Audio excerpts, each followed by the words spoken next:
If you're a programmer, especially if you're new to programming, it can seem pretty daunting trying to learn one language or one technology when it feels like every week people are talking about some new framework or library. The first thing I would say, especially if it stresses you out, is don't worry about it and keep on doing what you're doing. Nobody can possibly learn everything, and there is absolutely no need to keep on top of the latest tech to be a great and successful dev. But if you are wondering how to keep up with what's new and what people are using, well, I can tell you what I do.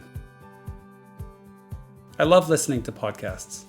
I used to commute to work every single day. I would get through way more podcasts a week than I do now. I subscribe to a ton of them, from sports to news to politics, true crime, business, science, entrepreneurship, and obviously tech. I keep a favorites list of podcasts where I try to listen to almost every episode. And if I get through those, I can pick and choose from the rest. Without my daily commute, I'll try to listen to podcasts when I'm at the gym, walking the dog, cooking dinner, doing the dishes, going to sleep, or on public transport. The tech podcasts that I like to listen to are Syntax, Shop Talk, and React Native Radio.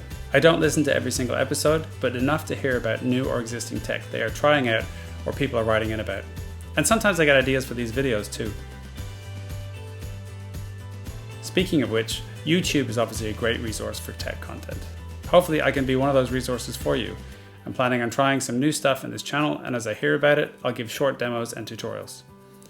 If that sounds interesting, go ahead and subscribe to my channel and make sure you don't miss out. There are plenty of really great creators out there sharing some new tech, and YouTube should just do its job and recommend plenty of them to you. The two channels that I think are 100% worth a follow are Fireship and Coder. I'll link to all of these in the description below.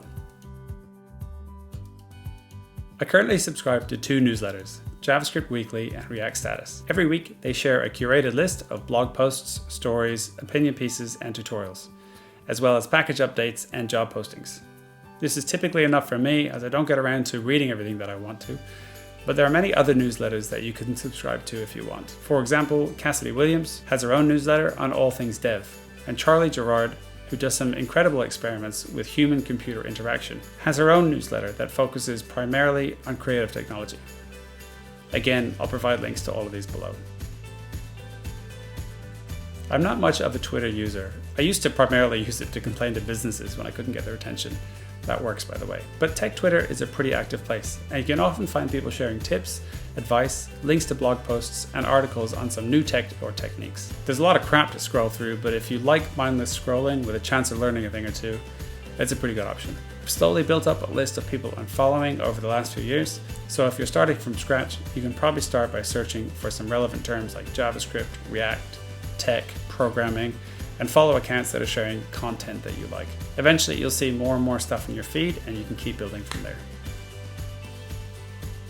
Okay, this is the most important one. If you're already a developer and people pay you to write code, then the stuff you should really care about is the stuff that you need to do your job. Many companies will offer an education budget, and if your primary role is a React developer like me, consider asking them to get you Epic React by Kent C. Dodds. If you write a lot of CSS, maybe you could invest in CSS for JavaScript developers by Josh W. Como. Sorry, Josh. And hopefully they'll give you time to do these courses during work hours. Don't worry about everything else, it's all gravy. Learn it if you have time and if you want to, but make sure learning and coding in your spare time is fun for you. If it's not, take a load off and save the work for work. So that's it. Thank you for watching. Please like the video and make sure to subscribe to my channel. Happy coding, and I'll see you next time.